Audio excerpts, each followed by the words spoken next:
Lesson today from the old change plates. If you've followed me at all at any point or heard some of the things I talk a lot about, one of the things I'm very passionate about teaching is the size principle of motor unit recruitment. Basically, this is a very important physiological concept, neurophysiological concept, in helping to understand how training might be best devised based upon how we recruit muscle fibers. So I have 3 plates here, a 1 kilo, 2.5, and a 5 kilo plate. Think of these as muscle fiber types. And if you don't know anything about muscle fiber types, just appreciate now, some people talk about it like your old high school coach or something might call it slow twitch and fast twitch. I don't know what the accent that was. It's like West Texas. If you're from West Texas, I'm really sorry. That was really a bad accent. But, we had old coaches that would just talk about slow twitch and fast twitch. It's like, well, what does that mean? Well, that just had to do with the rate in which that the information was transmitted from the spinal cord and maybe even from the higher levels, so maybe your motor cortex, down to these motor units that had specialized characteristics. So slow twitch would be slow fibers, would be like the 1 kilo plate, not very explosive or powerful, but incredibly long endurance, so incredibly compared to the others. And so they're made for, if you had to make a person out of one fiber type, that would be like an endurance athlete. 2.5 kilo, we'll come back to. The 5 is like the super powerful fibers, right? Big, muscular people. You see some of these freaky bodybuilders are probably heavily type 2 fibered. And this is more specifically a type 2X. You might see them as indicated in B. Humans have X's, so we call them type 2X. Now, there are a lot of different subclasses of fibers, and we're finding out more that there's these hybrid fibers that some people have this kind of bank of fibers that could be anything and respond differently to training. So there's a lot of individuality that goes into this, but the general concept is, we have these slow twitch, these 1 kilo plate here, and we have these fast twitch, these explosive fibers in the 5 kilo plate. The 5 kilo plate doesn't have much endurance. It's super explosive, where the 1 kilo plate has a lot of endurance, but not as explosive. Okay, I mean explosive like neuromuscular power into mechanical power. Okay, that also has to do with strength. So if you're a strong person, you may have more of the white plate than the green plate, potentially, depending on mom and dad give you. So mom and dad determine whether you go to the white plate to the green plates. There's not much you can do about those, but you can certainly train plates. Now, what we think happens, and there's some research to suggest maybe it's not as perfect as we once thought, is those green plates never turn into white ones, and the white ones never turn all the way into green ones, but they can meet in the middle at the red plate, the 2.5 kilo plate. So the white ones can be trained to become more like a green plate and become a red plate. We call those type 2As, and now you have some of those already, but in the research literature, we can see for most individuals, at least the research we've seen, that those white plates can disappear altogether, and all we get left is red plates, type 2As. So the type 2As still have explosive, powerful outputs, strong, think about strength, neuromuscular strength, but maybe not as high as the white plates, but certainly more trained. So as you get fit, that's one of the things that happens is your white plates turn into red ones. Okay, so what these terms mean, dynamic maximal repetition, then have to do with how we recruit these fibers. And just real quick, dynamic then, I say real quick, I'm sorry, I'm not trying to hurry. I like teaching these things, but I think I've taught them so much, this concept so much, that sometimes I think you've heard it already and perhaps you haven't. And that's kind of the hope here, and what I'm making this page for is that providing new information for you to help drive good training practice. Okay, so dynamic. Dynamic is speed, like running fast, jumping high, all those type of things. And the idea with dynamic is that we ramp all the way through. So size principle of motor unit recruitment says we grab what we need. So if we just walk across the street, we're not going to recruit the white plates. We're not going to maybe recruit many of the red ones at all. We might stick with the blue ones. So if you go for a long walk, mostly blue plate driven. Endurance, that makes sense, right? That's what we start with. But if you do something like sprint, you're going to recruit all your potential fibers to sprint as fast as you can if there's a maximal sprint. And so you're going to climb up the size principle of recruitment. You're going to get the green one, red one, and the white one, all of them together.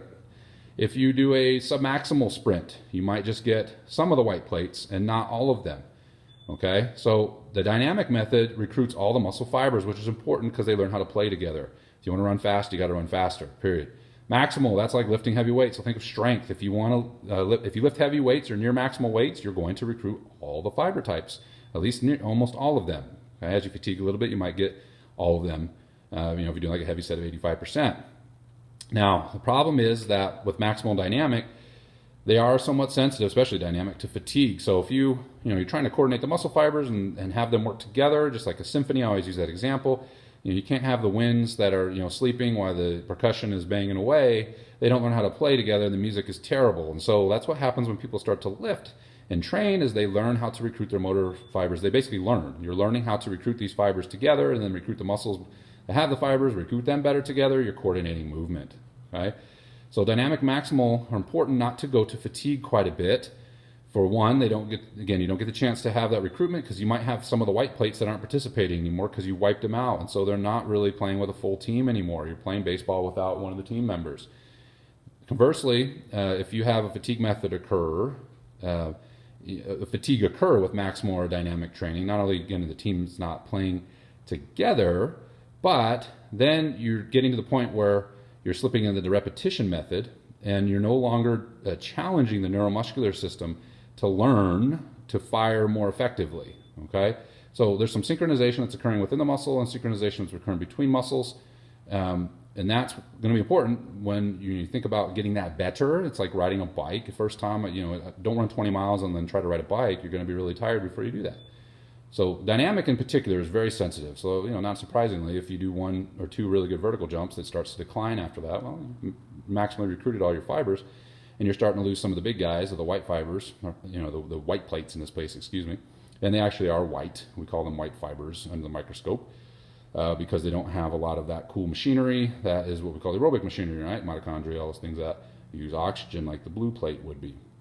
All right, so dynamic maximal, they are what they are, meaning if you want to run faster, you got to run faster. If you want to lift heavy things, you got to lift heavy things. I'd probably avoid failure on both of those if you want to really make sure that you're getting the most out of them. So your recovery between sets and reps, potentially, and then day to day should be on point. You certainly can get stronger by going to failure, but the more trained you are, the better you are at grabbing some of those higher threshold motor units, those big white plates, and so you're going to wear them out faster. So you're going to have to be better with your training in terms of timing. We can talk about that as we go along as I make videos. Repetition is the last one. It's the one that's kind of misunderstood at times and hotly debated. The idea always is that if you start at a submaximal load and recruit, say, half of the red plates that we have, so we have all the green ones working, all the red plates doing sets of 12, the failure, or whatever it is, that eventually those red plates and green plates will start to fatigue and they'll get knocked out, and so you have to climb up the tree and grab some of those big white plates. And that appears to be somewhat true, but when those white plates are shot, what usually happens is they're done, and so we go back down the tree. This is what we think happens. Okay, this information is changing readily as well. We don't just stay up there and die. We actually go back down and start rotating, playing tag team wrestling, as I call it, with the red and the green ones. So some of the red ones get tired, we take them out. Some of the green ones, come back in, and they get tired, we rotate them out, and so on and so forth. We just keep tagging out. Okay, it's like line shifts in hockey, if you like that better. Where the white ones are shot, so they're not getting trained anymore. Plus, we're not getting any neuromuscular practice with those fibers.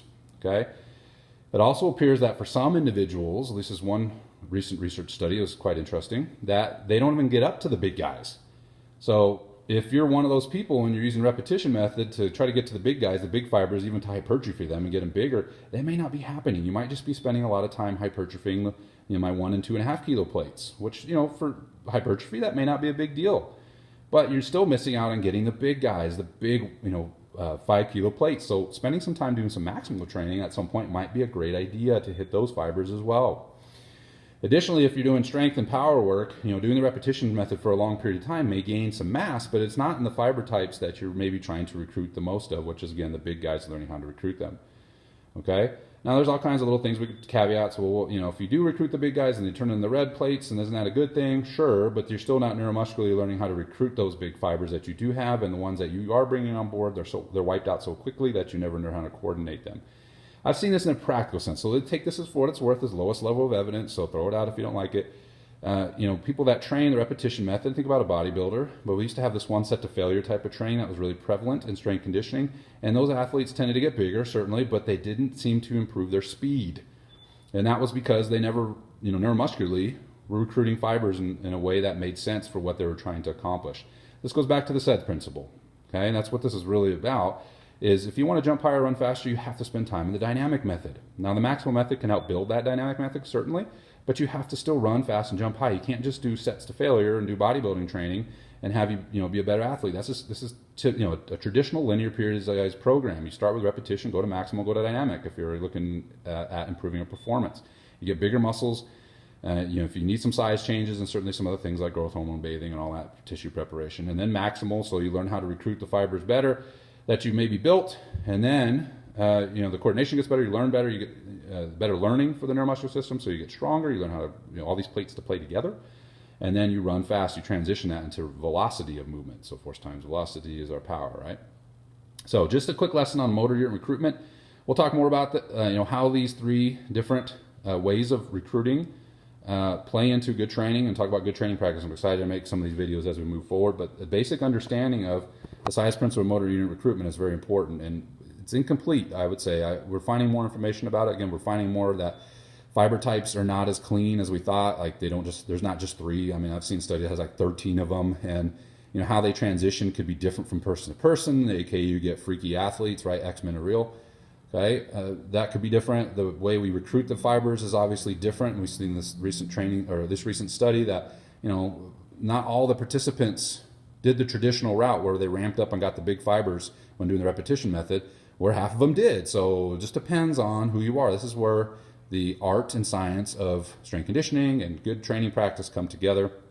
The research literature is powerful and a great place to start, but you have to learn how to tweak it. The more you spend time in the research literature, you're going to find a common theme in that everybody is different, and it depends. You start in the research literature. I mean, we have to understand these concepts.